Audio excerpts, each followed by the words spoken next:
आज के video lecture में आज अपन शुरुआत करते हैं नए टॉपिक की, जिसका नाम है उत्तक तंत्र या टिश्यू सिस्टम।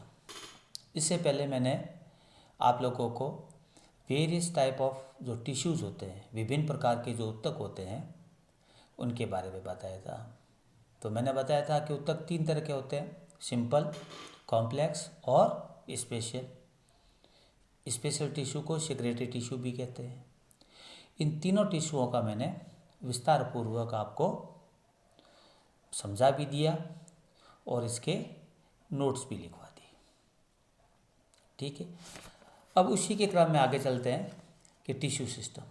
यदि आप अपने सिलेबस को खोल करके देखेंगे तो मेरे ये जो वीडियो लेक्चर हैं आपके सिलेबस के लाइन टू लाइन मिलेंगे आपको। अगर आप इसको कंटिन्यूअस देखते हैं और कंटिन्यूअस इसके आप नोट्स बनाते हैं तो आपको पेपर सेकंड के लिए कहीं पर भी भटकने की आवश्यकता नहीं होगी। क्यों? क्योंकि मैंने ये जो नोट्स हैं वो बहुत ही सिंपल लैंग्वेज में और बच्चों के इजीली समझ में आ जाए इस हिसाब से बनाए। ठीक है, तो आज अपन शुरू करते हैं टिश्यू सिस्टम। क्या कि प्लांट में जितनी भी जैविक क्रियाएं होती है, उन जैविक क्रियाओं को ठीक ढंग से या सुचारू रूप से संपादित करवाने के लिए प्लांट्स में क्या होता है कि पाए जाने वाले समस्त उत्तक आपस में मिलकर एक विशेष प्रकार के तंत्र का निर्माण करते हैं, जिसे उत्तक तंत्र कहते हैं या टिश्यू सिस्टम कहते हैं। बात समझ में आई? क्या कि प्लांट की जितनी भी जैविक क्रियाएं हैं उनको ठीक ढंग से या सुचारू रूप से संपादित करवाने के लिए प्लांट्स में पाए जाने वाले जितने भी उत्तक हैं वो आपस में मिलकर एक विशेष प्रकार के सिस्टम का निर्माण करते हैं, जिसे कि अपन टिश्यू सिस्टम कहते हैं। इसको ऐसे समझाता हूँ कि जैसे एपिडर्मिस है, तो एपिडर्मिस है जो वो पैरेन्काइमेटस सेल से मिलकर बनती है। कॉर्टेक्स है वो भी पैरेन्काइमेटस सेल से मिलकर बना है। एंडोडर्मिस पैरेन्काइमेटस, पेरिसाइकिल के पैरेन्काइमेटस। भाई सब जगह पैरेन्काइमेटस टिश्यू है तो इनके नाम अलग अलग क्यों हैं? या कहीं तो इनके नाम है एपिडर्मिस, कहीं पर नाम है इसका कॉर्टेक्स, कहीं पर नाम है इसका एंडोडर्मिस और कहीं पर नाम है इसका पेरिसाइकिल। ठीक है, तो यहाँ पर मैंने क्या बताया कि जैविक क्रियाओं को सुचारू रूप से, तो वे पैरेन्काइमेटस सेल जो एपिडर्मिस का निर्माण करेगी है तो पैरेन्काइमा, परंतु उसका फंक्शन अलग होगा।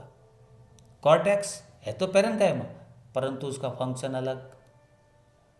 ठीक है, तो इन्होंने क्या किया, अपना श्रम विभाजन कर लिया। पैरेन्काइमा है परंतु इन्होंने अपना क्या कर लिया, श्रम विभाजन करके पैरेन्काइमा होते हुए भी अलग अलग जगहों पर इनके नाम अलग अलग हो गए। तो इसको अपन कहते हैं टिश्यू सिस्टम। जैसे मैं शुरू से बताता आया हूँ कि कोशिकाओं के समूह को क्या कहते हैं कि उत्तक, और उत्तकों के समूह को क्या कहते हैं कि उत्तक तंत्र। कि बहुत सिंपल सी बात है और बहुत ही फंडामेंटल बात है। क्या कि कोशिकाओं के समूह को क्या कहेंगे कि उत्तक, और उत्तकों के समूह को क्या कहेंगे जो कि श्रम विभाजन करके अलग अलग स्थानों पर इनके नाम अलग अलग हो जाएंगे, इसको कह देंगे अपन उत्तक तंत्र। ठीक है, फिर एक वैज्ञानिक हुए थे शैक। शैक ने उत्तक तंत्र को 3 भागों में बांटा। वो 3 भाग कौन कौन से हैं कि एपिडर्मल या डर्मल टिश्यू सिस्टम, दूसरा है फंडामेंटल या ग्राउंड टिश्यू सिस्टम, और तीसरा है वास्कुलर टिश्यू सिस्टम। तो टिश्यू सिस्टम कितने प्रकार के कि टिश्यू सिस्टम 3 प्रकार के, एपिडर्मल या डर्मल, फंडामेंटल या ग्राउंड, और तीसरा है वास्कुलर टिश्यू सिस्टम। अब अपन शुरुआत करते हैं सबसे पहला एपिडर्मल या डर्मल टिश्यू सिस्टम को। क्या इस सिस्टम द्वारा प्लांट बॉडी की एपिडर्मिस का निर्माण होता है। यह सिस्टम डर्मेटोजन से डेवलप होता है।